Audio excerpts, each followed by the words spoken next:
Kamusta po ang lahat? Amen. Mabuti kasi sa dati. Kamusta po ang bakasyon? Amen. Praise God. Sana all may mahabang bakasyon. Hallelujah. Na-bless po ba tayo lahat? Amen. Sa awitan na lang, nagkamala natin ang presensya ng Panginoon, ano? Magmula sa Bible Resort. Yan sa awitan. So, yung Bible Resort kanina, talagang tago sa puso. Ang kailangan ng pagsamba. No? Pagsamba. So, kailangan talaga natin yan, mga kapatid.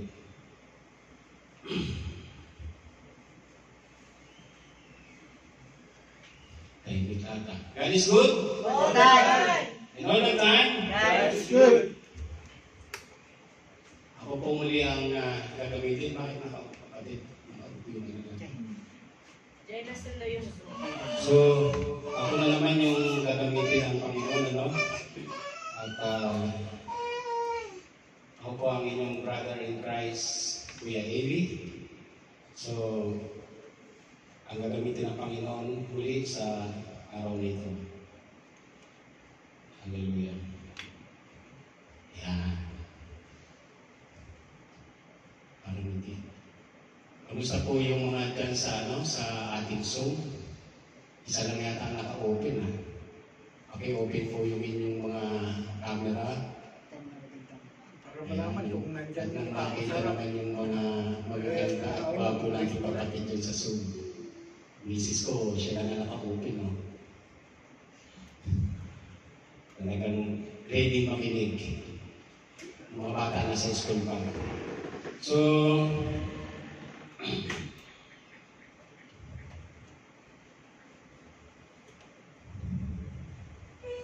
may katanungan mga kapatid, bago ako mag-start. Meron tayong katanungan. Ano po ang nanaisin ninyo? Ano po ang gugustuhin ninyo? Yung tayo po ay maghintay o tayo yung hinihintay? Ayan. Sige. Maghintay. Ha? Praise God. Maghintay. Welcome, brother Jerry. Jerry. Jerry. Welcome. Good morning. So, ang tanong ko, mga kapatid, ano po ang nanaisan ninyo? Yung kayo ay maghintay o kayo ang hinihintay? Parehas po, pastor eh. Parehas. Kasi ako po, Kailangan isa lang. ako naghihintay. Kailangan isa lang talaga. Naghihintay ka, at yung hinihintay mo ay matagal dumating, ay medyo mahirap po yun. Pero yung ikaw man ang hinihintay, kailangan darating ka naman. So, kay kapatid na King Palay, Kasi po yung ang trabaho ko, sa kanya, palagi eh. parehas lang daw. Kay kapatid na, sino yung nagsabi kanina na maghintay? Kapatid na Joe. Ayan. Sa kanya ay maghintay. So, taas po ang mga kamay ng gustong maghintay. Hintay. Six. Ay, majority. Yung gustong siyang hinihintay. Wala. So, majority maghintay talaga. So, sabi dito mga kapatid, may mga taong mabilis mag-isip, mabilis magpasya, mabilis kumilos, at ang nais nila ay action kagad. Yan. Sabi ko dito, kadalasan, may kapakinabangan ang mabilis. May kapakinabangan ang mabilis kumilos. No? Pero ito po ay kadalasan ay nagdudulot ng kapahamakan. Yan. So, halimbawa, nagka-drive ka, nagmamadali ka. Anong nangyari sa pagmamadali mo, nabangga ka? Na-accident ka, di ba? Halimbawa, maraming halimbawa. Nagmamadali ka. Yung mga binatang dalaga dito, yung mga single, na wala pang asawa. Yan.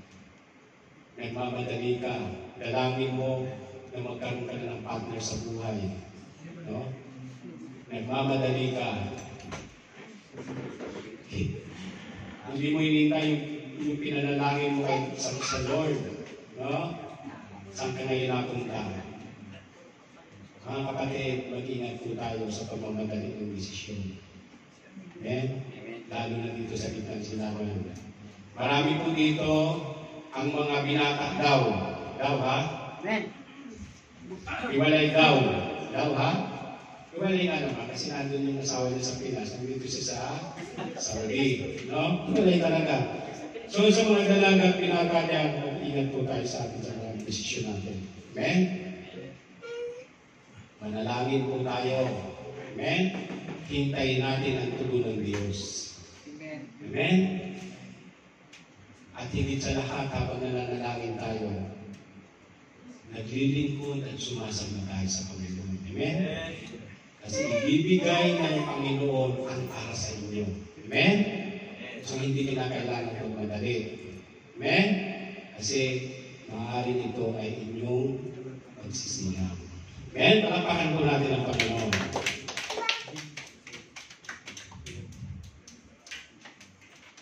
Yun ang isa sa mga halimbawa, mga kapatid. No? Mag-ingat po tayo sa ating pagmamadali. Mag-ingat po tayo sa pagmamadali natin ng ating mga desisyon. Amen? Mag-ingat po tayo sa ating mga pananalita. Amen? Hindi natin alam na minsan sa ating pananalita, meron na pala tayong nasasalisahan. Amen? Meron tayong nasasaktan. Amen? So mag-ingat po tayo. Ang lingkod ng Diyos, ang tagasunod ng Diyos, at higit sa lahat ng mga Kristiyano ay nag-iisip, no? Bago magsalita. Amen? Nag-iisip kung pagpapala pa o kapakinabangan ang kanyang mga sinasabi. Palakpakan po natin ang Panginoon. Ayan. Bago po tayo mag-umpisa, mga kapatid, manalangin muna po tayo. Hallelujah. Panginoon, maraming salamat po, Panginoon, sa oras na ito. Ako naman po, Panginoon, ang iyong gagamitin, maghayag ng iyong salita, Panginoon. Hallelujah. Lord, mahina po ako, Panginoon. Makasalanan ako, Panginoon. Isa lang po akong basahan sa iyong harapan. Hallelujah. Lord, gamitin mo akong daluyan ng iyong salita, Panginoon. Ikaw magsalita, Panginoon. Yung banal na Espiritu mo makita at maliwanag sa akin, Panginoon. Itago mo lang ako sa iyong likuran, Panginoon. Nawa, maunawaan nila, Panginoon, ang kahalagahan ng paghihintay sa iyo, Panginoon. Nawa, maglima sa puso nila ang mensahe nito. At maintindihan nila, Panginoon, yung mga bagay na hindi pa nila naunawaan. Hallelujah. Lord, inuulit ko, wala po akong kakayanan, mahina po ako, wala po akong sapat na pinag-aralan. Ikaw, Panginoon, ang magsalita. Ikaw ang makita. Ikaw ang magliwanag, Panginoon. Hallelujah. Maraming salamat po sa pangalan ng Ama, ng Anak, at pakikisan ng Espiritu. Amen. Ayan. Apit natin, part pa rin ng salvation. No?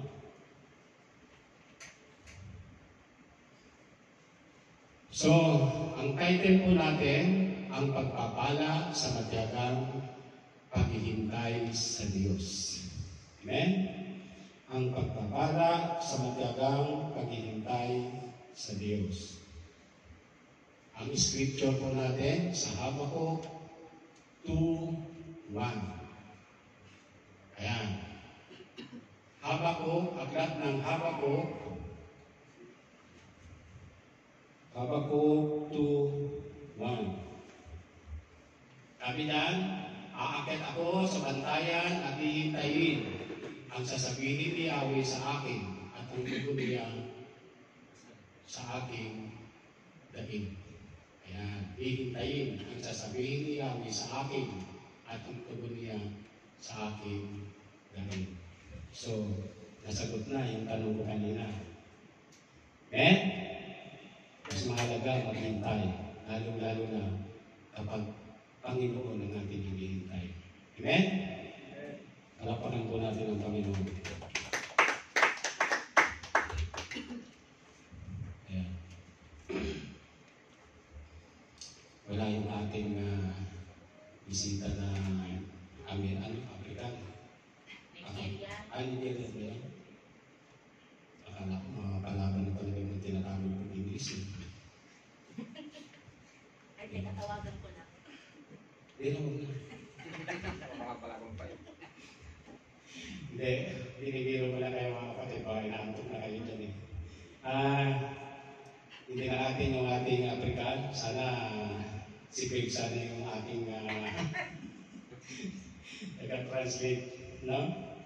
So, ang title po natin ay pagpapala sa matyagang paghihintay. Ang scripture po natin ay ang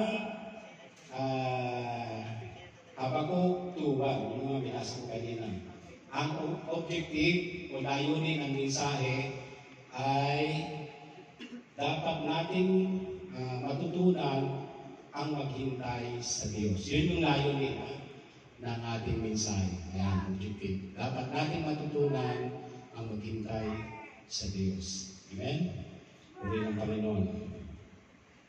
Sabi ko dito sa ating introduction, maghantay ka sa Panginoon. Ikaw, magpalakas ka at magdalang tapang ng iyong puso. Oo, umasa ka sa Panginoon. Mga kapatid,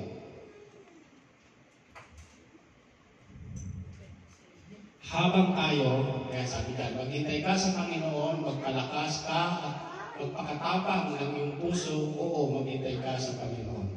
So mga kapatid, kung tayo'y nananalangin sa ating Panginoon, kinakailangan talaga natin, hintayin natin yung tuloy.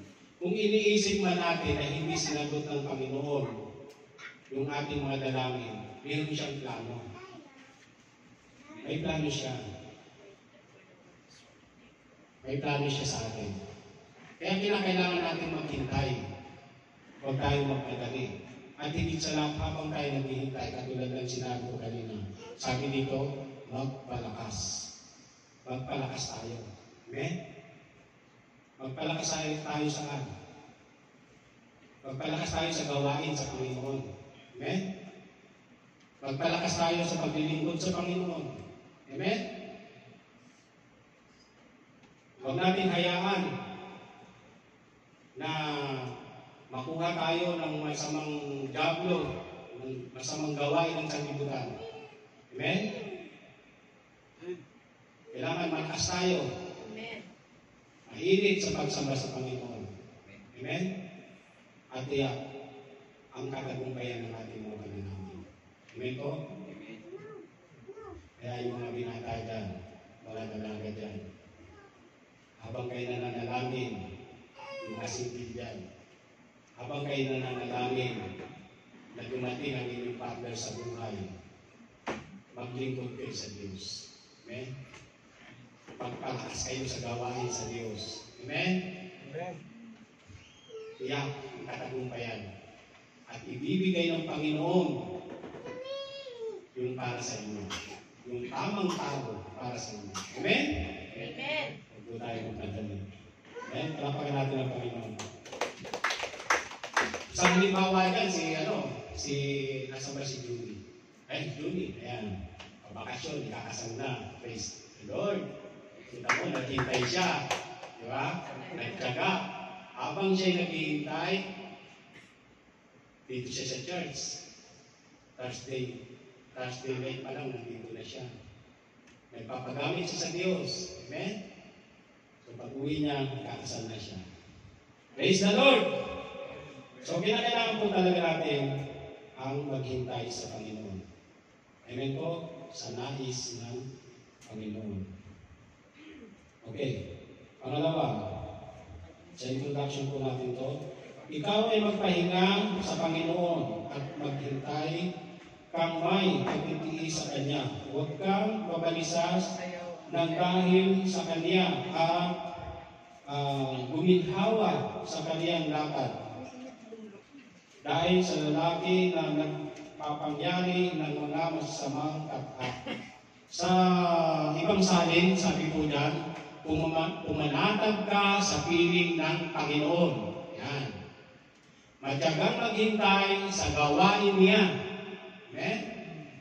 Huwag mo kaiinggitan ng masasama na gumagawa ng kahit pa magtagumpay ang masasamang plano nila. So, itong verse na ito, maraming katanungan sa ating mga Kristiyano. Minsan, no? Minsan tinatanong natin, buti pa siya.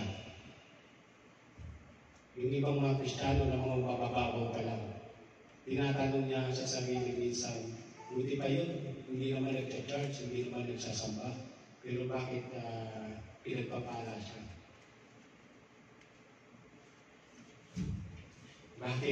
Bakit binigyan siya ng maraming ari-arian? Ayan.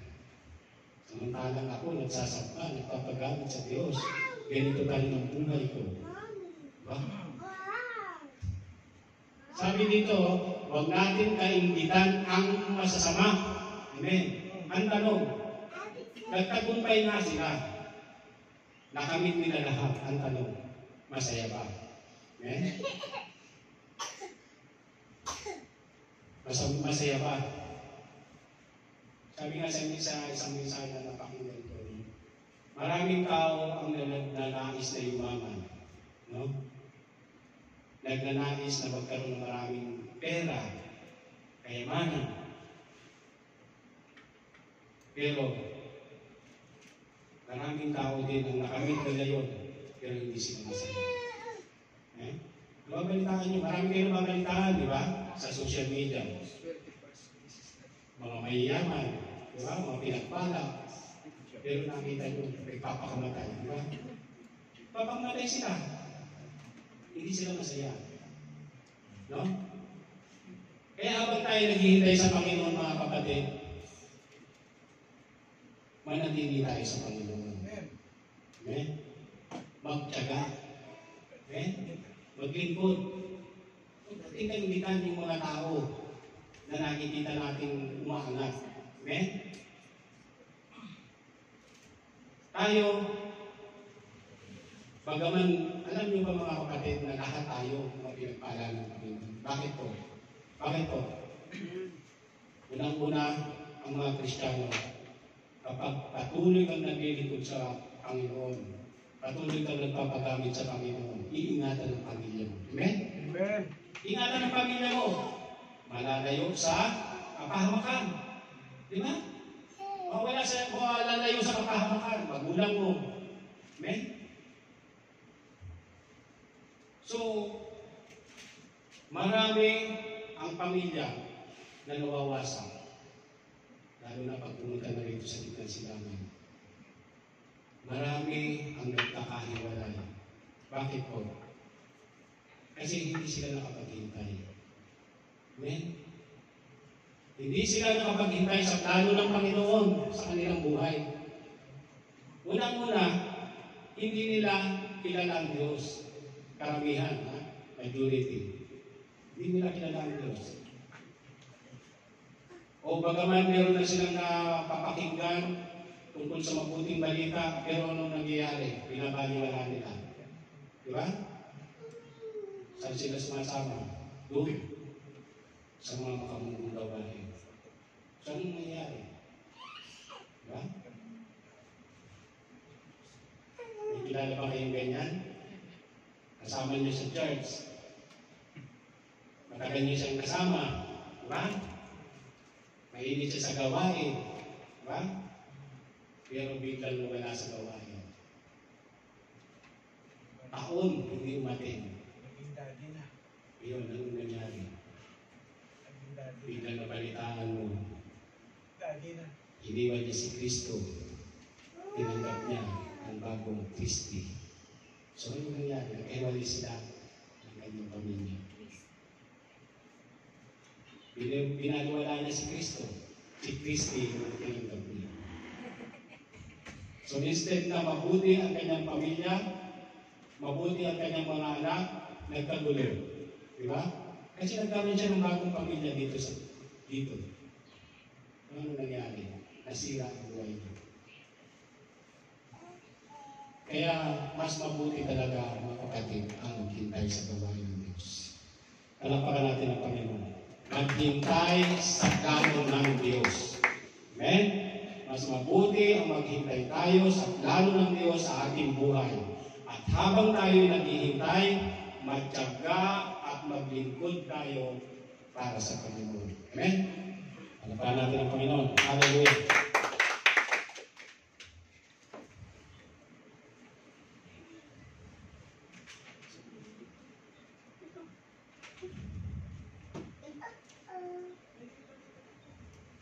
Okay. Ngayon, papasok tayo sa main division. Ito yung main division natin. Ang bunga ng hindi nakapaghintay sa Diyos. So, meron tayong dalawang topic na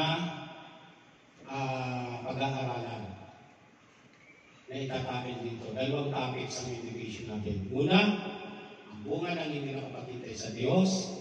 At ang ikalawa, ay ang bunga naman ng nakapaghintay sa Diyos. So, dito muna tayo sa bunga ng hindi nakapaghintay sa Diyos. Sabi dito sa number 1, nandun na ang pangako ng Diyos. Yan. Nandun na yung pangako ng Diyos. Sabi sa Genesis 25:23, manggagaling sa dalawang sanggol na nasa tiyan mo ang dalawang bansa, dalawang grupo ng mga tao na naglalaban-laban. Ang isa'y magiging makapangyarihan kaysa isa. Ang nakatatanda ay maglilingkod sa nakababata niyang kapatid. Sino to? Kilala niyo ba ito, mga kapatid? Sino yung mga nagbabasa ng Bible? Kilala niyo ba yan? Sino yan? Anak ni Rebecca. Sino yung anak ni Rebecca? Dalawa yung kambal. Sino? Naku, yung mga nagbabasa ng Bible. Anak ni Rebecca. Sino yung anak ni Rebecca, mga kapatid? Anak ni Adam yung pinapanggit nyo eh. Ang anak ni Rebecca ay si Jacob at saka si Esau. Ayan. Kambal sila. Sabi dito sa Genesis 25:23, manggagaling sa dalawang sanggol na nasa tiyan mo. Sabi ng Panginoon niya kay Rebecca, manggagaling sa dalawang sanggol na nasa tiyan mo ang dalawang bansa. So, nandun na yung pangako. Dalawang grupo ng mga tao na maglalaban-laban. Ang isa'y magiging makapangyarihan kaysa isa. Ang nakatatanda ay maglilingkod. Nandun na yung pangako. Ang nakatatanda ay maglilingkod sa nakababata. Kung nandun yung pangako ng Panginoon, no? Sa verse 25-23. Kambal sila eh. Ang nakatatanda ay maglilingkod sa nakababata. Dito sa kwentong ito, sino po ang nakatatanda rito? Yung mga nagbabasa ng Bible. Sino po? Naku. Mga kapatid, yan, praise the Lord. Si Esau ang nakatatanda. Amen. At si Jacob naman ang nakababata. Ayan, mga kapatid. Si Esau. Sabi dito, sa simula pa lamang naruna ang pinangako ng Diyos, bagamat siya ang pinakabata, mas malakas siya ang bata. Subalit, hindi siya nakapaghintay ng oras ng Diyos. Hindi nakapaghintay ng oras ng Diyos si Jacob. Ayan. Hindi siya nakapaghintay ng oras.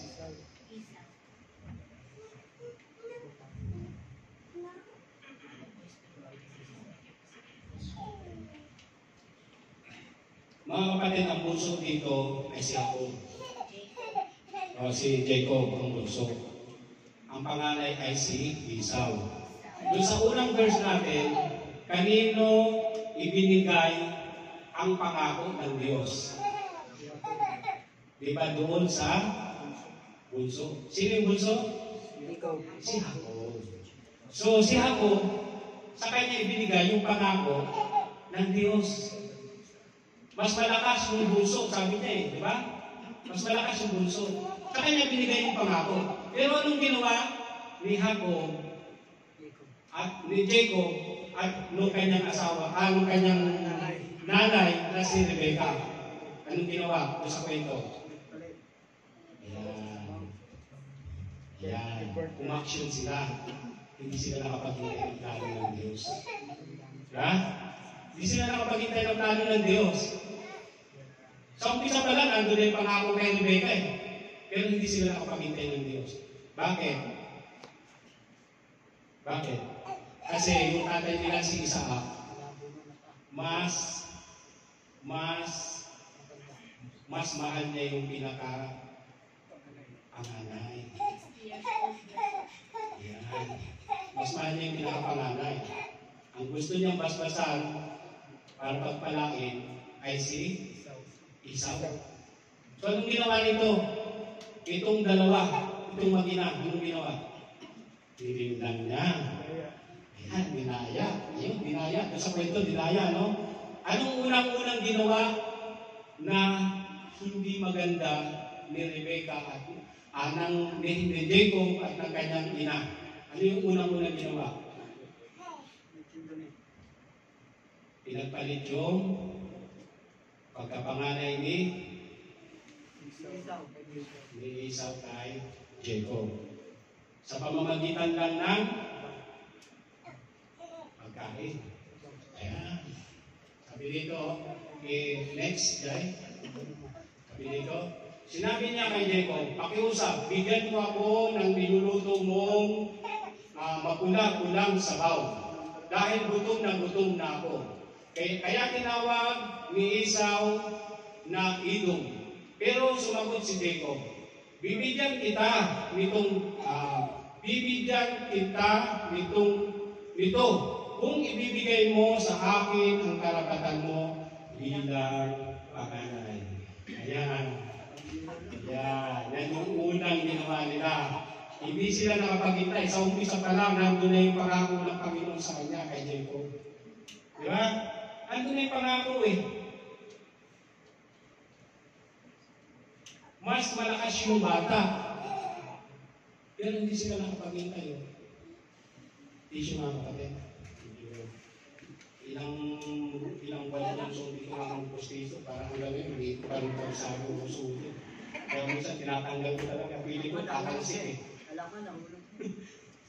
Pili ko tatalsik. So, yun mga kapatid, no? Nakita natin mga kapatid. Unang aksyon ni Jacob ay pinagpalit niya yung pagkapanganay. Ginagaw niya yung pagkapanganay ni Esau. No? Ano yung pangalawang aksyon? Yan. Next.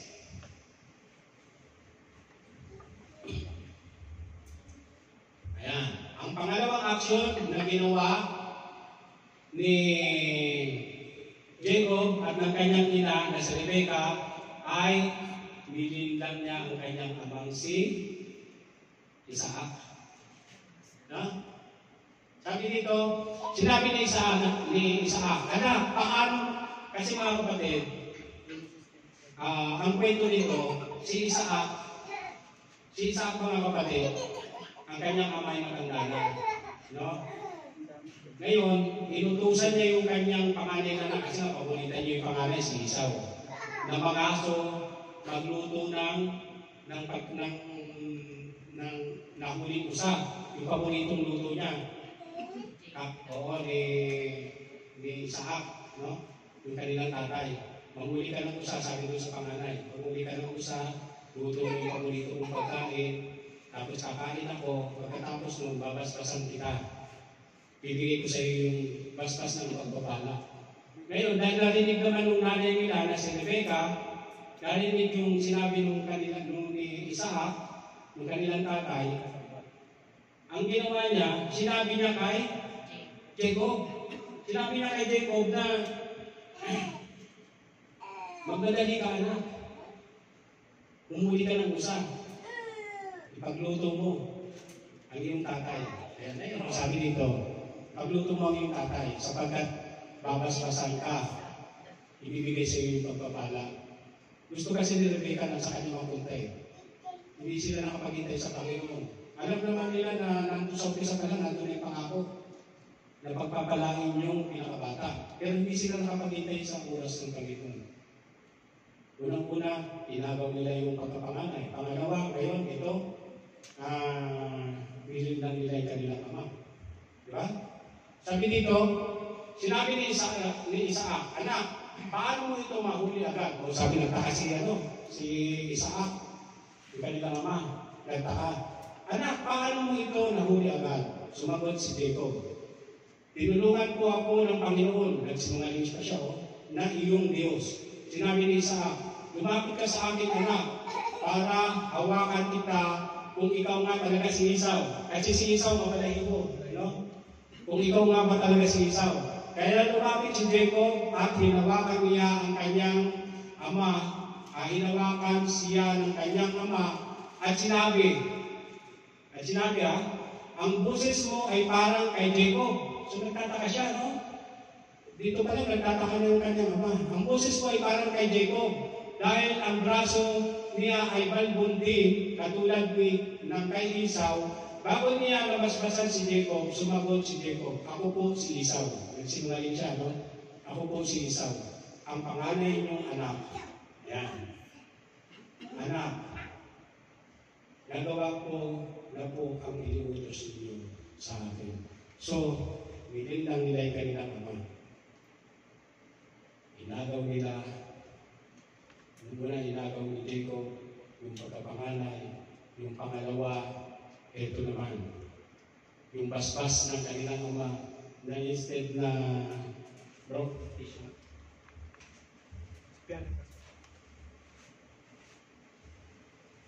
yung basbas ng kanilang ama, na instead na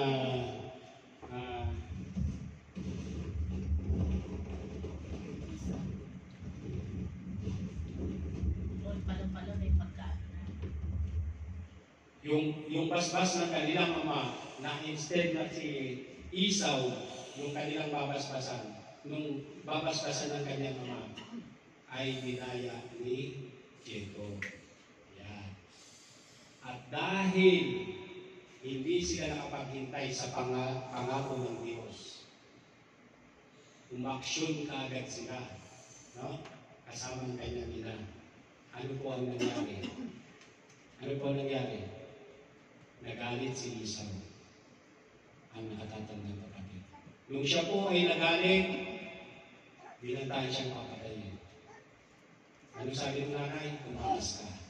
So tumakas si Jacob. At mabuhat noon, hanggang mamatay ang kanyang ina, hindi na niya nakita. Yun ang epekto ng hindi nakapaghintay sa Panginoon. Amen? Nakita natin ang epekto. Yung consequence, nakita natin. Di ba? Pinataka siya hanggang namatay yung kanyang ina. Hindi niya nakita.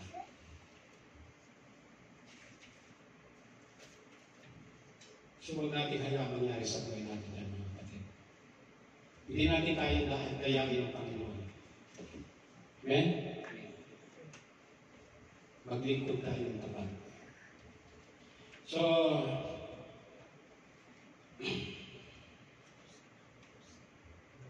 sa pangalawang verse natin,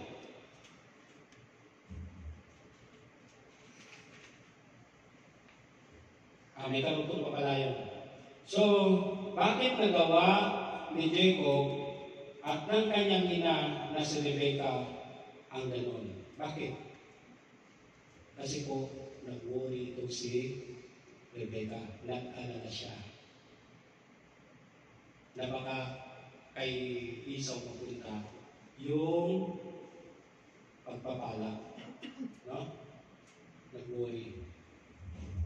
Number one, tandaan natin mga kapatid, habang tayo naghihintay sa Panginoon, huwag tayong mag-worry. Amen? Huwag tayong mag-aalala.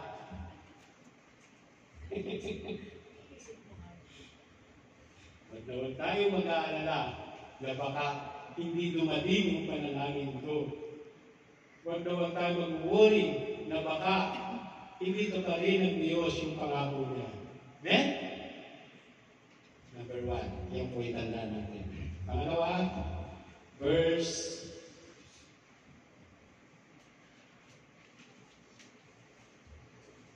1 Samuel 13 to 14. Ito po yung main division natin, no? Ito yung ang tanong ay ang tanong dyan ay ang bunga ng hindi nakapaghintay sa Diyos. Ito yung consequence ng hindi nakapaghintay sa Diyos. Ngayon, ang pangalawa natin ay si Saul. Yan. Si Saul. Sino po ang nagbabasa ng Bible? Kilala niyo ba si Saul? Sino si Saul? Yan. Siya yung unang hari. Diba? First king. Siya yung unang hari. Yan. Sa umpisa pa lang, nandun na yung pangako ng Diyos sa kanya.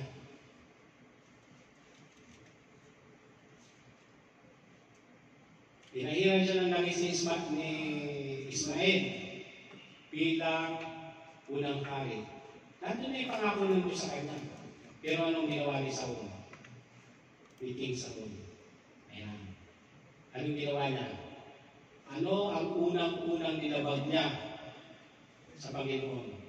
Yung pinag-uutos ng Panginoon. Ano yung unang-unang nilabag niya?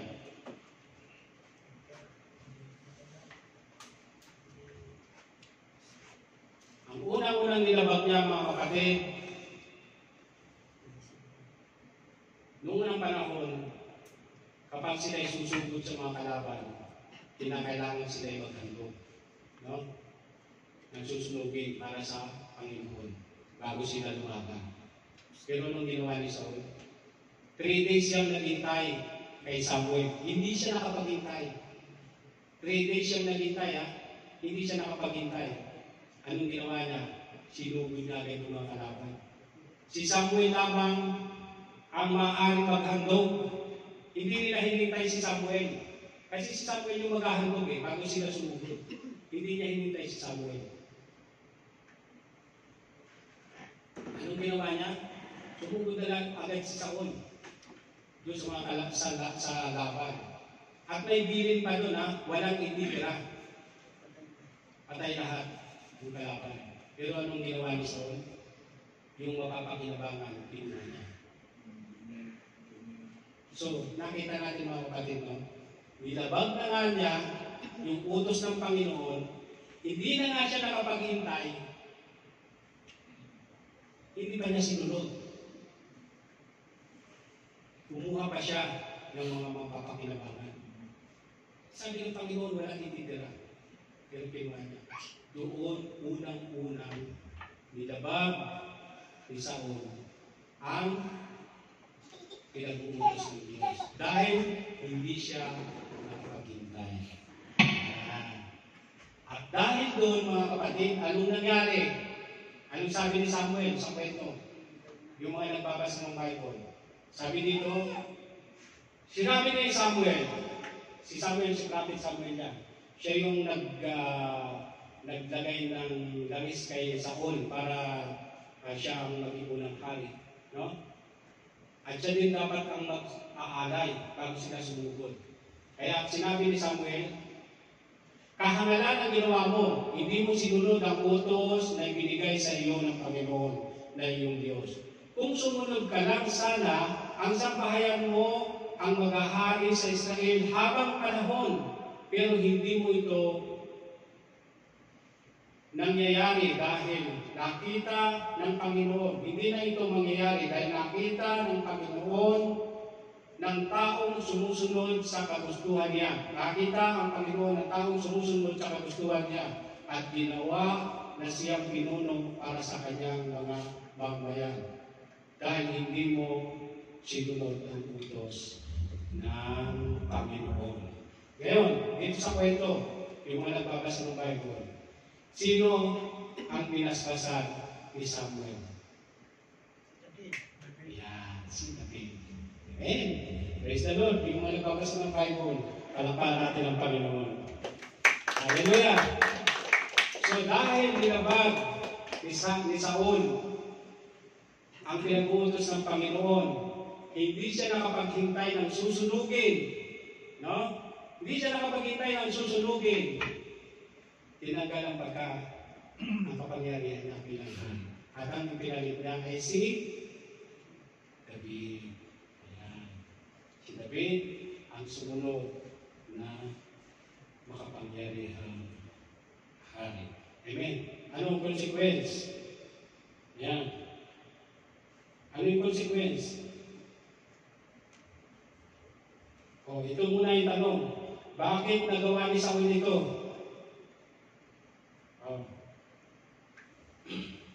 Kaya ito nagawa ni Saul dahil 3 days na siyang naghintay kay Samuel. Na-pressure siya. Na-pressure. Ayan. Na-stress. Kaya ginawa niya, sumugod na kaagad. So habang tayo naghihintay mga kapatid sa Panginoon, tandaan natin, pangalawa, huwag tayong mag-pressure at huwag tayong ma-stress. Amen? Maglingkod tayo sa Panginoon. Amen? Kasi maraming mga naglilingkod ngayon sa Panginoon na na-stress. Kapag mababa yung bunga ng Espiritu mo, bunga ng banal na Espiritu sa puso mo, talagang ma-stress ka. No? Ma-stress ka. Amen? Ganyan kumilos ang kalaban. Ganyan kumilos si Satanas. Yung mga lingkod niya, gusto niya ma-stress. Yung lingkod ng Panginoon, gusto ni Satanas na ma-stress. Mag-ingat po tayo doon. So, ang nangyari, na-stress, na-pressure itong si Saul. Kaya nag-decision siya ng sarili niya. Nagmadali siya. 3 araw nga naman naghihintay. Ano pang gagawin mo? So, anong consequence? Yun. Pinantay siya bilang hari. Yung consequence. Okay, pangatlo. Ganon din si Sarah. Yan. Yung mga nagbabasa ng Bible, sino si Sarah? Yan. Sino si Sarah? Malabagan. Yan. Sesa daw. Sino si Sarah? Mga kapatid? Yung mga nagbabasa ng Bible dyan? Ha? Saray. Si Sarai, si Sarah. Si Sarah ay asawa ni Abraham. No? Ayan. Anong kwento nito? Yung mga nagbabasa ng Bible, anong kwento? Anong kwento? Pinangakuan si Abraham ng Panginoon. Nabibigyan siya ng anak na kasigami ng mga bituin sa langit. Ayan. Pero anong ginawa ni Sarah? Pinagtawanan ni Sarah ang Diyos. Ano naman? Magtatawa siya. Bakit? 100 years na siya. Matanda na si Sarah. Paano siya bibigyan ng anak? Ayan. Paano siya bibigyan ng anak? Matanda na. 45. 40 nga lang, may napost eh. Pinupos na. Wala na. 60 yata si Saray. Pinagtawanan ni Sarah ang Diyos. So sabi nito, sinabi ng Diyos kay Abraham, tungkol naman sa asawa mong si Sarai, hindi mo na siya tatawagin Sarah, kundi mula ngayon ay Sarah na ang itatawag mo sa kanya. Pagpapalain ko siya at bibigyan kita ng anak sa pamamagitan niya. Magiging ina siya ng maraming bansa at ang iba niyang lahi ay magiging hari. Wow, ganda ng pangako, no? Ganda ng pangako. Next. Ang sabi niyan, may next yun eh. So nandun yung pangako sa umpisa pa lang. Mga kapatid, nakita natin yung pangako ng Panginoon, di ba? Sabi dito sa next, may bagay ba na hindi magawa ng Panginoon tulad ng sinabi ko? Babalik ako nito sa ganito ring panahon. Sa susunod na taon at magkakaroon ng anak na lalaki si Sarah. Nagtanong agad ang Panginoon kay Abraham, bakit tumatawa si Sarah?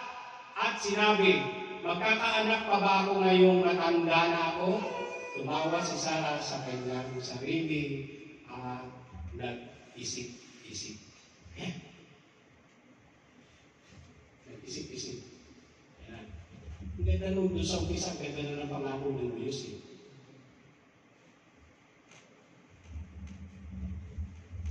So ano naging consequence? Ano yung ginawa ni Sarah?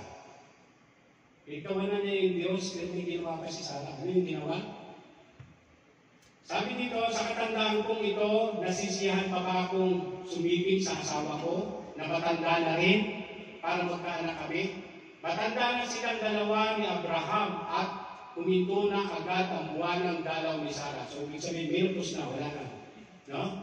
Ang isa sa mga panauhin ay nagsabi, tiyak, nababalik ako rito sa ganito ring panahon, sa susunod na taon at magkakaroon ka ng anak na lalaki, ang asawa mong si Sarah.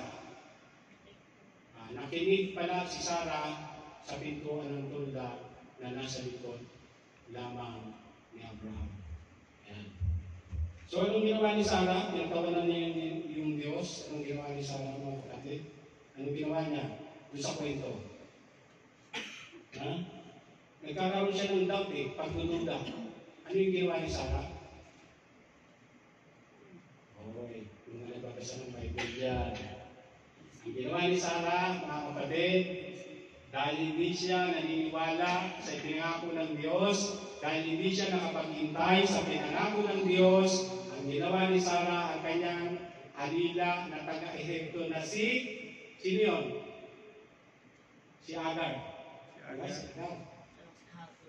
Si Agar, anong ginawa ni Sarah? Pinasipihan niya sa kanyang asawang si Abraham para magkaanak. Ayan. Para magkaanak. Kasi hindi siya, may doubt siya eh.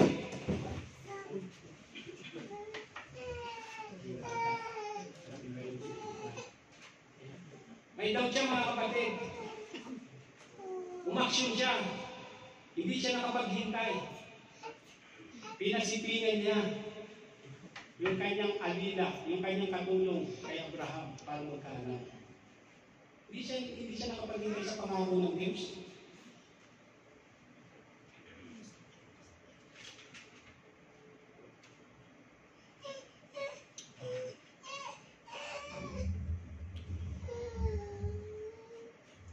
At dahil doon, mga kapatid, hindi siya nakapaghintay sa pangako ng Diyos. Anong nangyari? Anong consequence na nangyari?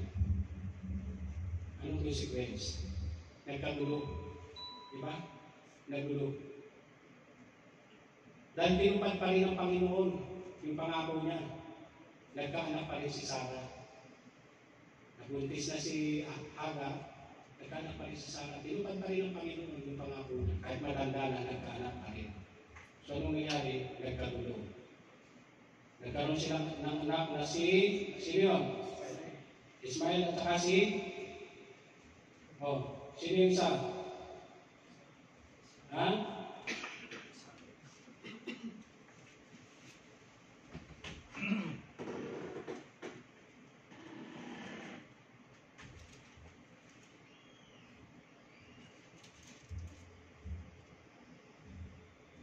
Sino yung isa, mga kapatid? Si Ismael at saka si Isaac.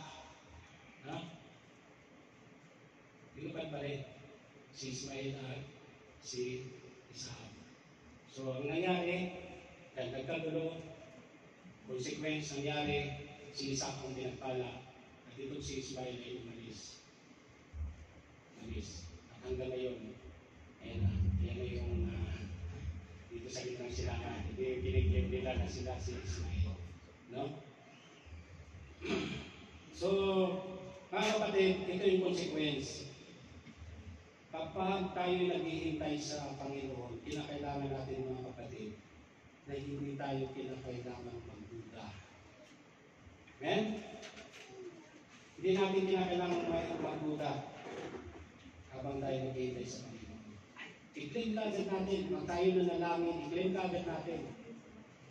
I-claim kagad natin na paglabas natin sa pintuan, pagkatapos natin manalangin, nasa atin na yung ating hinihingi.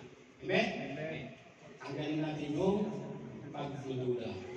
So, ano yung una? Yung una natin na dapat natin tandaan, ang una natin dapat tandaan ay hindi tayo dapat nag-worry. Ang pangalawa ay hindi tayo dapat nag-pressure. Amen. At ang pangatlo ay hindi tayo dapat nagdududa. Amen? Tama. Yan ang mga dapat natin tandaan habang tayo naghihintay sa Panginoon upang sa ganun ay maiwasan natin ang tayo ay mapahamak, ang tayo ay tumanggap ng consequence. Amen? Muli ng Panginoon. Panapakan natin ng Panginoon.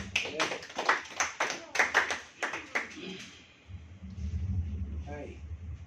Ay lang. Okay, tapos na tayo sa karakter ng mga taong hindi nakapaghintay sa Diyos. Ngayon, pupunta naman tayo sa karakter ng mga taong nakapaghintay sa Diyos.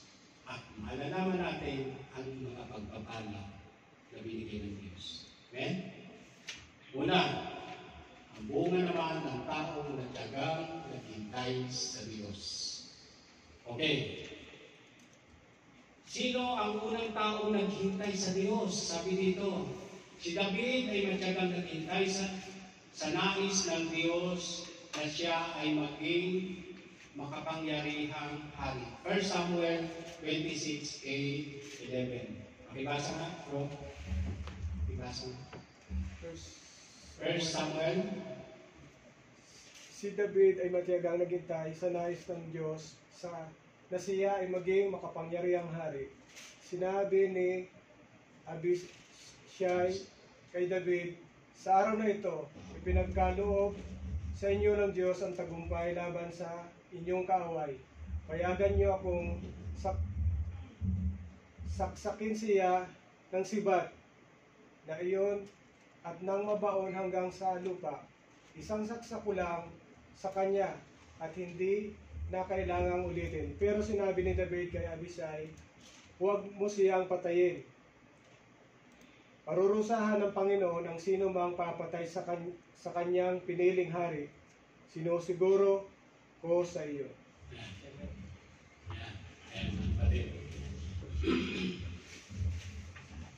Kanina, natalakay natin yung tungkol kay Saul. Di ba? Dito sa kwentong ito mga kapatid, si David ay binasbasan na ni Samuel bilang pangalawang hari. Bilang ang makapangyarihang pangalawang hari. At dahil si David ay binasbasan na ng Panginoon, nasa kanya na ang pangako ng Panginoon na siya ang papalit bilang hari at na siya rin ang pinakamakapangyarihang hari. Siya ay naghintay sa Panginoon, sa gusto ng Panginoon, sa nais ng Panginoon. Ang kwento po nito mga kapatid, noong time na yon, alam naman natin yung kwento ng tungkol kay Goliath, di ba? Alam natin. So dahil pinagpapala si David, napatay niya si Goliath. No? At nung napatay niya si Goliath, naging sundalo siya ni King Saul. Nung siya ay naging pinuno ng sundalo ni King Saul, lahat ng digmaan na pinapasok ni King David, siya ay laging nagtatagumpay. No? Binigyan pa siya ng awit. Ang awit doon ay si David ay libo-libo ang napapatay. Samantalang si Saul ay daan-daan lang. At dahil doon, si Saul ay nagselos. No? Nag-worry. Nag-worry siya. Nagselos siya. At ang ginawa niya, hinantin niya si David. No? Yan ang kwento mga kapatid. Hinantin niya si David. Gusto niyang mapatay si David. Bakit? Kasi gusto ni Saul manatili ang kapangyarihan sa kanya. May pasa niya sa kanyang anak. Si Jonathan, kilala niyo si Jonathan? Hindi ko sabihin natin, no? Pwede na yan. Talagang. So, gusto ni Saul na hindi mawala sa kanya yung kapangyarihan. No? Kaya ang ginawa ni Saul, hinantin niya si David.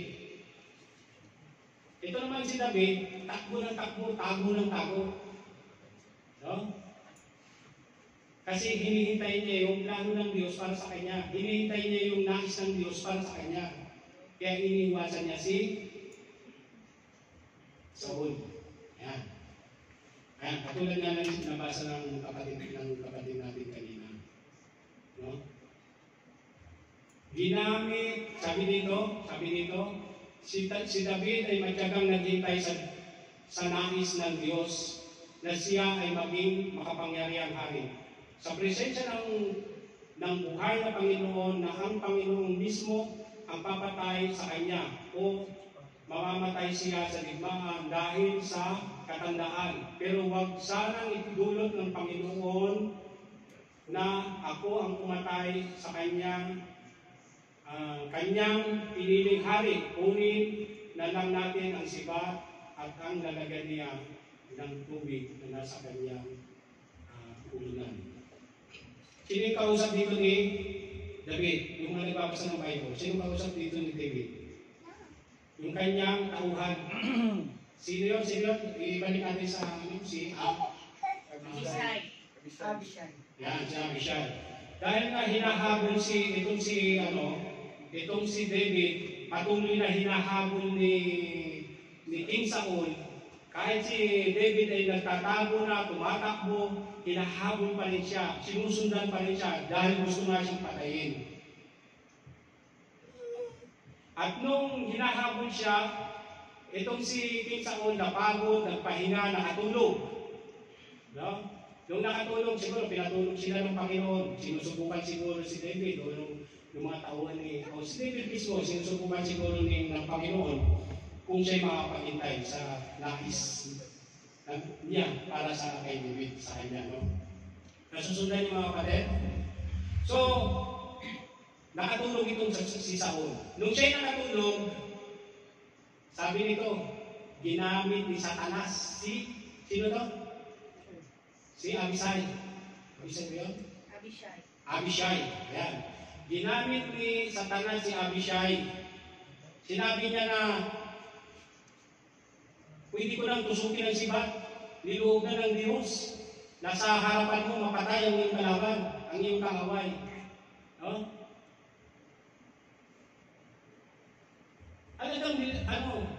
Ginamit ni Satanas itong si Abishai para mag-iba yung desisyon ni David.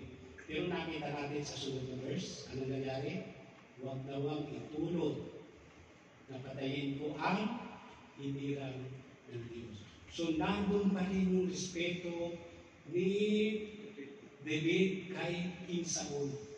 Kahit na siya ay pinili na bilang hari, siya ay nagtiis at nagdagang naghintay sa plano ng Panginoon. Amen? So, ano pong naging bunga? At siya ay nagtagumpay. Siya ay naging hari, pinakamakapangyarihang hari yung panahon na yun. So, palapakan natin ang Panginoon. Hallelujah. So, nakita natin mga kapatid, kung tayo matyagang naghihintay sa Panginoon, lahat ng nais natin, makakapta natin. Amen po? Kaya tayo matyagang maghihintay sa Panginoon. Huwag tayong magdidesisyon agad. Amen? Pangalawa, sino? Sa panghalimbawa ay si Solomon. Yung mga nagbabasa ng Bible, nagbabasa. Sino si Solomon? Mga kapatid. Sino si Solomon? Wow. Yung mga nagbabasa ng Bible. Sino si Solomon? Anak siya ni? Amen. Yun, praise God. Pari ng Panginoon. Si Solomon ay anak ni David. Nung time na yun, matanda na si Solomon. Matanda na si David. No? Matanda na si David. Ngayon, nag-aalala yung nanay ni Solomon na maagaw yung kapangyarihan na dapat ang papalit kay David ay si Solomon. Pero ano nangyari? Ngayon na si Adonai na anak ni David, kay Hagwit, kapatid dito ni Solomon, ito si Adonai. Na anak ni David kay Hagit ay nagmayabang na siya ang susunod na magiging hari. Kaya naghanda siya ng mga karuwahe at mga kabayo at 50 tao na magsisilbing tagabantay na mauna sa kanya. Isang araw, pumunta si Adonai sa bato ng Suhilit, malapit sa Rogen, at naghandog siya roon ng mga tupa, ng mga baka, at ng pinatabang buya. So nakita natin mga kapatid, no? Noong time na yon, kapag ikaw ang susunod na hari, no? Noong time na yon, kapag ikaw ang susunod na hari, bibigay sila ng imbitasyon, no? Itong si Adonai, nagyabang ito na siya yung susunod na hari. So lahat binigyan niya ng imbitasyon, no? At yung imbitasyon na yun, ang ibig sabihin nun, lahat ng pupunta doon sa pagtitipon na yun, ay lahat ng pupunta doon ay magkakaroon ng protection, no? At ang hindi naman nabigyan ng imbitasyon, ay maaaring siya ay papatay pag siya na yung hari, no? Sino yung mga hindi nabigyan ng imbitasyon doon? Ito ay yung kanyang kapatid na si Solomon, no? Hindi nabigyan ng imbitasyon yun. Pero si Solomon ay hindi nabahala. Hindi siya nabahala kasi alam niya ang pangako ng Diyos. Naghintay siya sa nais ng Diyos. Amen, mga kapatid? Hindi siya natakot. At dahil doon, hinirang siyang hari ni David. Amen? Dahil sa kanyang paghihintay sa nais ng Diyos, hinirang siyang hari ni David. At ang naging consequence doon kay Adonai, siya'y natakot. No? Siya'y natakot. Nakita natin mga kapatid, no, ang matyagang paghihintay. Pinagpapala. No? Hinirang siyang hari, hindi siya nang umaksyon.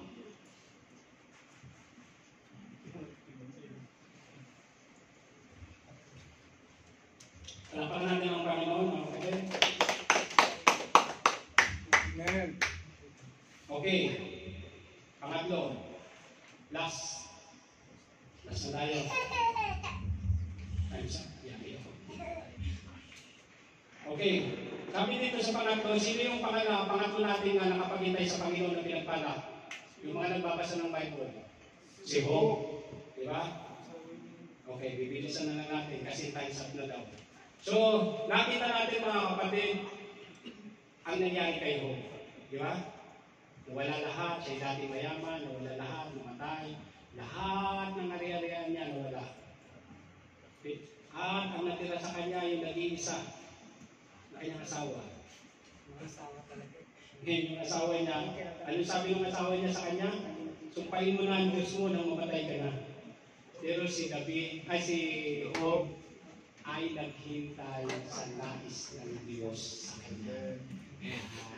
Isa na lang natin.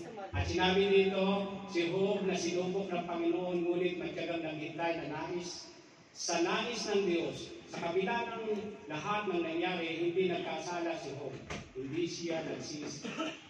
Hindi niya sinisi ang Diyos. Lahat ng nangyari sa kanya, lahat iniwan siya, lahat nawala sa kanya, tapos inano pa siya ng asawa niya, sumpain ng Diyos, pero kailanman hindi niya sinisi ang Diyos. Hinintay niya ang maganda at nais ng Diyos sa kanyang buhay. Ano po ang nangyari? Siya po ay muling pinagpala ng Diyos ng doble. Yan. Okay? So mga kapatid, nakita natin ang mga karakter sa Bible ng mga taong hindi nakapaghintay, yung kinalabasan, yung naging consequence, nakita natin mga kapatid. At nakita din natin mga kapatid, ang mga tao na nakapaghantay sa Diyos at pinagpala ng Diyos. Ang Bible mga kapatid ay maraming kwento. Maraming kwento sa mga taong hindi nakapaghintay at sa mga taong nakapaghintay sa Diyos. Maraming kwento sa mga taong nakapaghintay sa Diyos at pinagpala. Amen? Kaya number 1 talaga natin tandaan, maghintay tayo sa plano ng Diyos para sa atin. Amen po? Conclusion tayo. Sabi dito sa ating verse, sa conclusion, sabi ng aklat ng Lamentation, mga panaghoy, no? Sabi dito, 3:26, no? Mga panaghoy. Mabuti nga na ang taong umaasa at naghihintay at natahimik sa pagliligtas ng Panginoon. Mabuti nga na ang tao ay umasa at maghintay, natahimik sa pagliligtas ng Panginoon. Amen po? Amen. So, kinakailangan natin mga kapatid, bilang conclusion application, maghintay po tayo ng tahimik sa Panginoon. Amen? Tahimik tayong maghintay. Huwag tayong a-action agad. Amen? Hintayin natin ang plano ng Diyos para sa atin. Amen po? At katulad ng binanggit ko kanina, habang tayo naghihintay sa Diyos, huwag tayong mag-worry, huwag tayong ma-stress, at huwag tayong magduruda. Amen? Kapag ginawa po natin mga kapatid dyan, at patuloy tayong naglilingkod habang tayo naghihintay sa Diyos, patuloy tayong gumagalaw at nakikinig, nagbabasa ng Kanyang salita, tiyak ang ating katagumpayan. Purihin ang Panginoon. Palakpakan po natin ang Panginoon.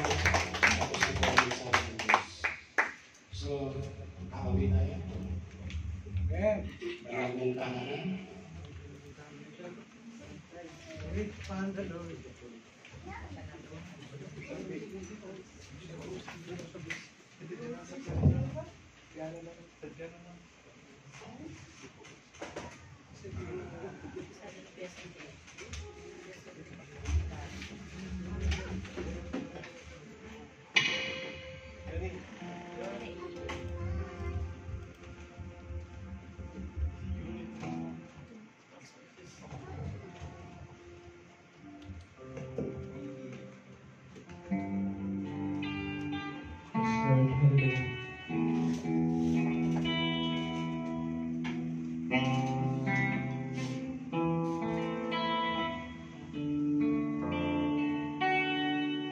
Ang puso ko'y dinudulog sa'yo.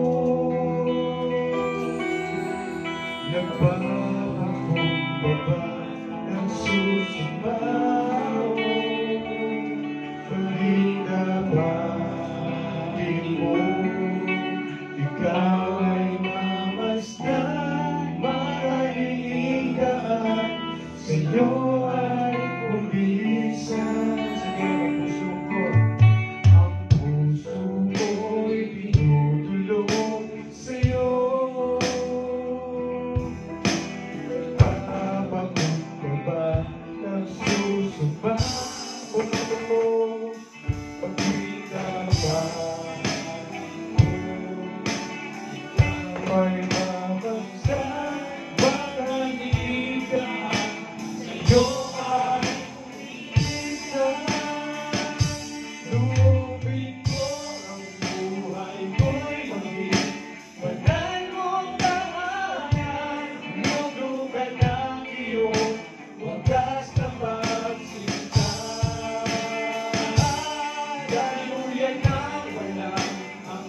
aming puso. Gawin mong banal mong tahanan, Panginoon. Hallelujah. Huwag nawang maabaw ng masamang kalaban, Panginoon, ang aming puso. Nawa ikaw, Panginoon, na maghari sa aming puso habang naghihintay kami sa iyo. Hallelujah. Lord, nawa ang mensahe na ibinigay mo sa oras na ito, Panginoon, sa araw na ito. Ito nawa ay magrima sa bawat puso ng ating mga kapatid, Panginoon. Nawa, magamit mo nila ito sa kanilang spiritual na pamumuhay at maging sa kanilang pamilya doon sa Pilipinas, Panginoon, nakasama sa trabaho, Panginoon. Hallelujah. Hallelujah. Lord, tulad nga ng sinabi mo, Panginoon, pagpapalain mo kami kung kami maghihintay at tapat na maglilingkod sa iyo. Hallelujah. Lord, maraming salamat po sa mensahe na ito. Sa pangalan ng Ama, ng Anak, at pakikisan